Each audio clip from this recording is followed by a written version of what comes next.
Hey, what's up, y'all? Welcome back. How you feel? How you feel? Did the person you voted for win? One thing that I've noticed is, and we're about to cover something that's going to talk about this exact same thing, only because I want to hear from the experts. I want to hear from people who actually know what the hell they're talking about when it comes to elections and whatnot. So I'm going directly to the source. But I want to know from you, from my people, from the people who support me, because I know that your hearts are in it. I know that your mind are, you have things, all of your ducks in a row, all of your I's are dotted, T's across when it comes to who you want to vote for, who you believe will be do the best job in certain Senate seats, governor positions. And I'm assuming that some of the people you wanted to win did not win. Now, I've covered a lot of these different individuals who are running for office on the channel in the last few weeks, and everyone was talking about a red wave or even a red tsunami at one point. But as we clearly see, things didn't work out or pan out the way that some of you guys thought. I want to know why. I want to know, was Gen Z a little louder than we thought they would be? Did they get out there and vote, but they was quiet when it came to polling? Did people vote with their hearts and not their mind? Like they knew that certain things were going to get worse, but because their feelings were hurt from some of the rhetoric that was coming from different people, like Fetterman, for instance, when he was in his debate with Dr. Oz, and he was unable to communicate a clear message to the people. Some of the videos I checked out was not very nice to him, and that might have hurt people's feelings. Now, he might not be the best person for the job, but some people voted with their heart. The school systems, we already know where that's going. But because of some of the rhetoric that was online, do you believe that some people voted with their hearts and just disregarded exactly what will happen from their vote? Because essentially, they may very well have wasted their vote, but sometimes you already know how petty people can be. They'd rather you eat crow than for them to, they'd rather throw everything in the pooper just so you can be wrong. And sometimes it just is what it is. Also, there's still a great deal of animosity toward Donald J. Trump. And they made a term, they coined the term. I kept hearing this on the news channels last night when I was watching it with my wife, where they were saying, what was it called? Election deniers. And they kept saying it over and over and over again. These election deniers are not being voted for. These election deniers who are also friends of Trump, these election deniers. And I'm like, what the hell is a election denier? Why did they coin it, like make a term for it? They made a term for it so that they can ingrain it into people's heads so that when they go to the poll, that's all they're thinking. Everything is psychological warfare. But let's go ahead and check this out. Y'all let me know what y'all want me to know in the comments. And let's see what happens. Well, the red wave has not materialized in the House yet, but you know where it did materialize? The great state of Florida. The cover of the New York Post says young GOP star DeSantis romps to victory in Florida. DeSantis is the future because it looks like he will win by about 20 points, which is extraordinary given the fact that back in 2018, he beat Gilliam by just 33,000. DeSantis won everywhere in the state, and in particular in notable Democrat strongholds, and we've been talking about this over the last week. In Miami-Dade County, which Joe Biden won by 85,000 points, Ron DeSantis will win by close to double digits. It is now a ruby red state. He has a beautiful family. That is a beautiful family. Sheesh. That's like one of them. That's a presidential looking family, like a family that's growing up the way that they're supposed to grow up. His kids look awesome. Wife is beautiful. Yeah, this is dope. Congratulations to him. DeSantis is welcoming anyone who wants to escape their liberal states. Conservatism just works there. There he is with his family last night. Once the nation's premier swing state back in 2000, then George W. Bush won the presidency by a margin of just 500 votes. It's pretty clear that Florida has shifted to red now. Florida does not have a single Democrat holding a statewide office. Here was his victory speech last night. Wow. After 4 years, the people have delivered their verdict. Freedom is here to stay.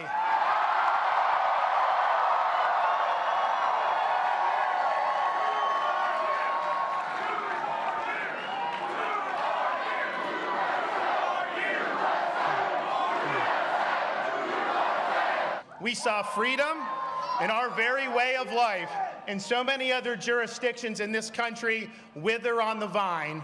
Florida held the line.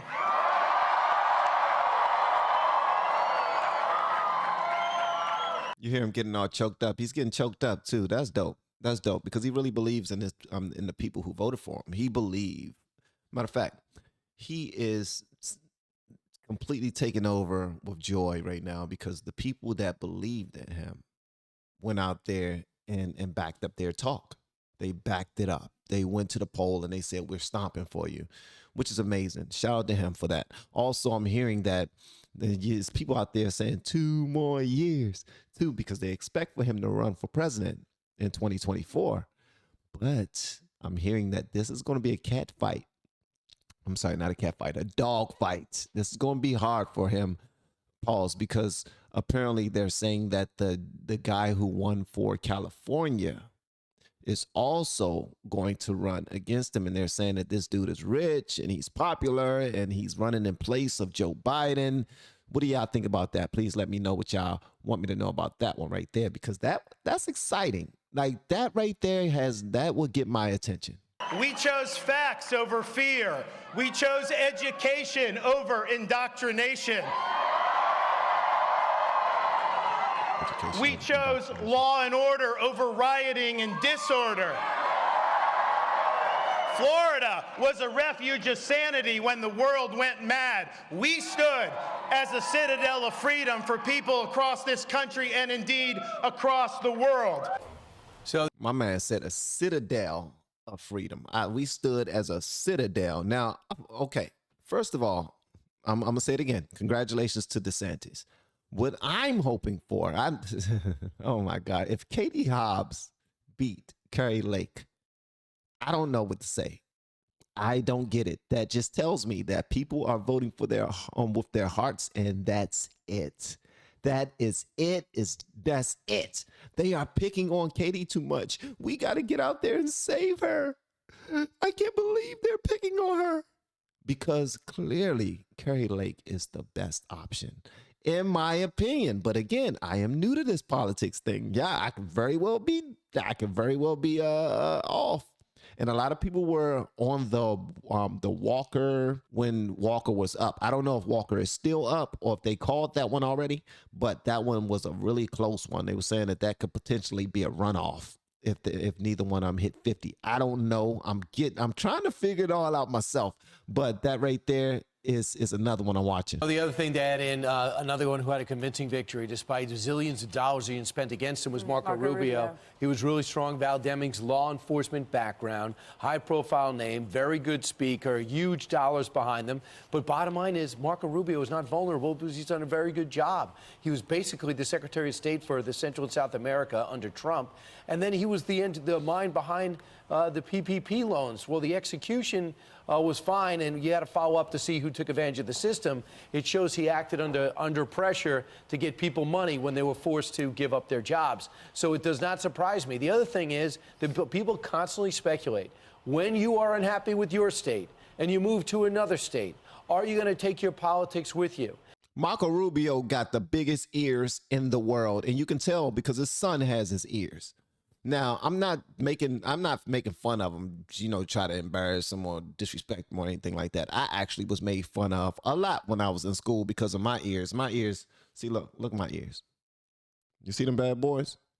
Look at them and look at my ears. Now I want you to look at Marco Rubio ears.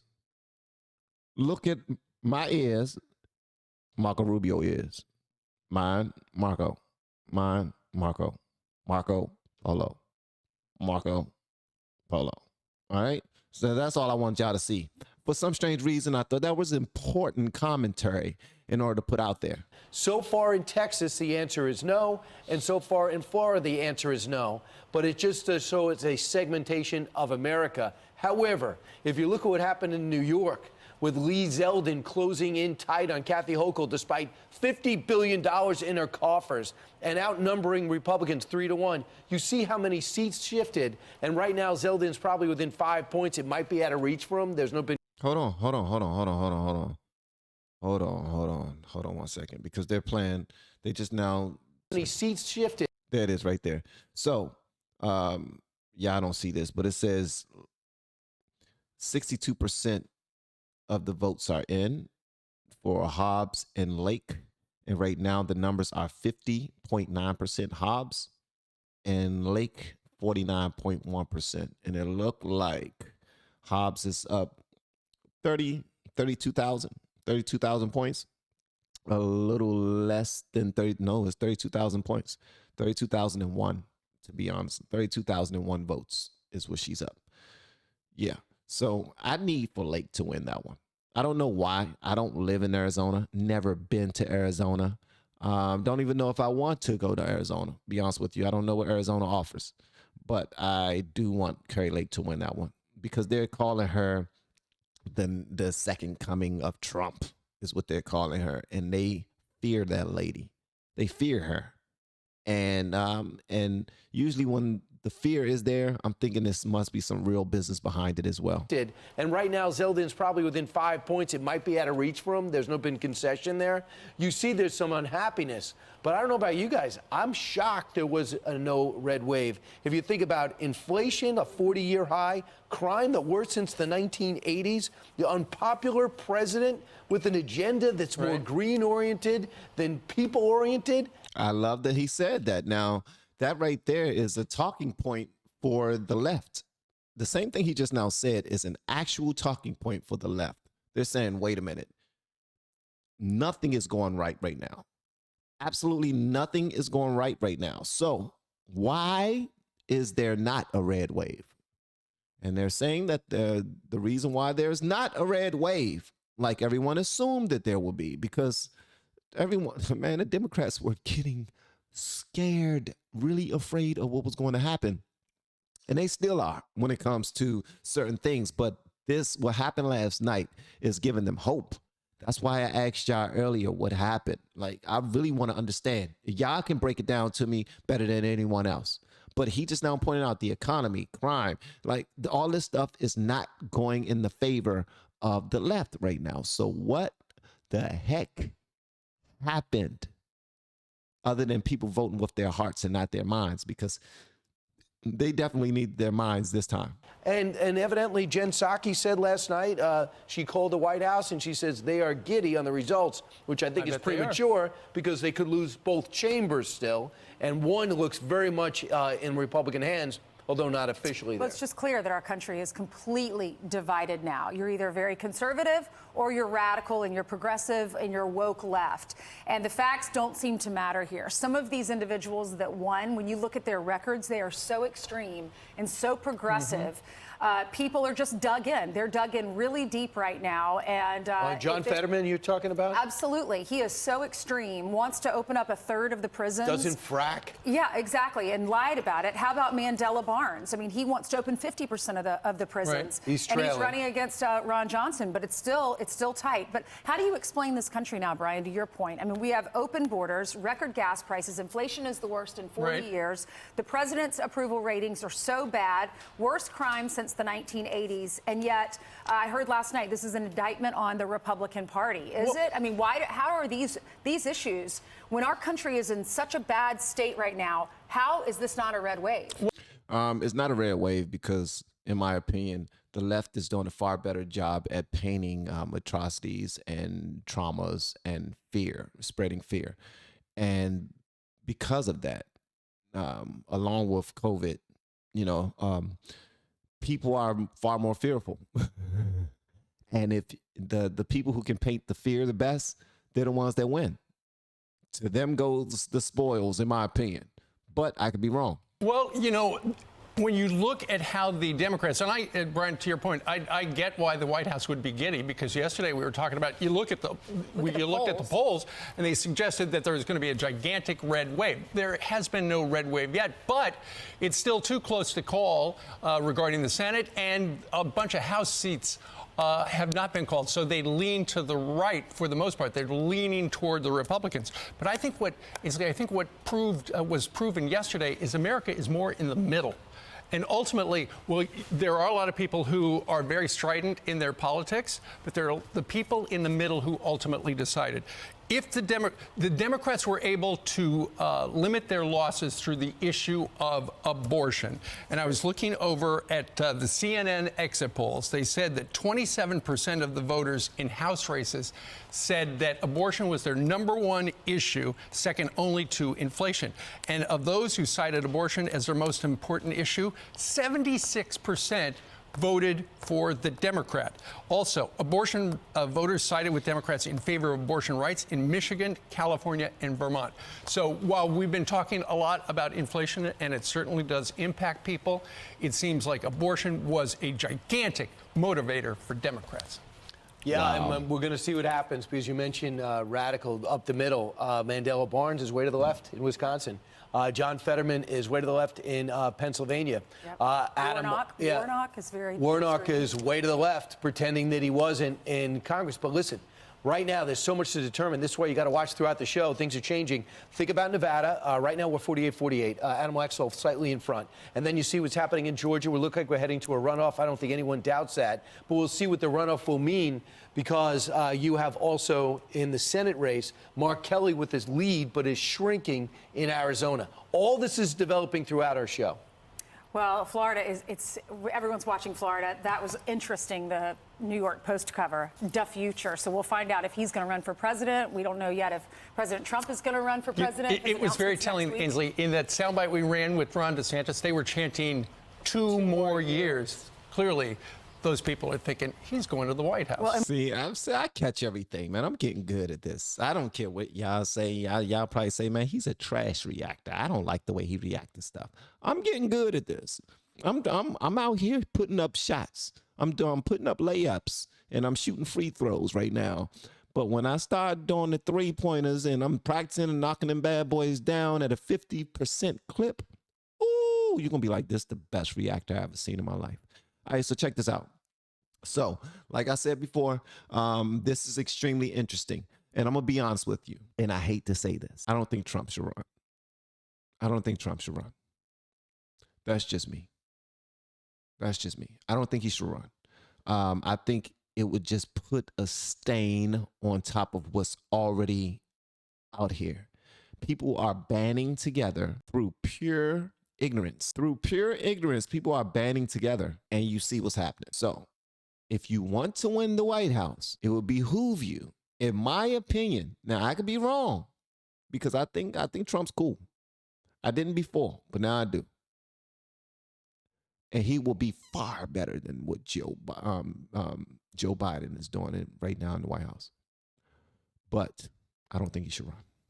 That's just me. Y'all let me know whatever y'all want me to know in the comments below. And if you have yet to hit that subscribe button, please make sure you do so on your way out the door. Once again, guys, I am Van, and now we are all the LFR family, and I look forward to seeing you on the next video, hopefully inside the Patreon as well.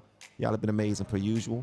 Love y'all. And don't forget, continue to let me know what's going on out there and with these elections and whatnot, because I am interested. My daggone antennas, my big Marco Rubio ears are up.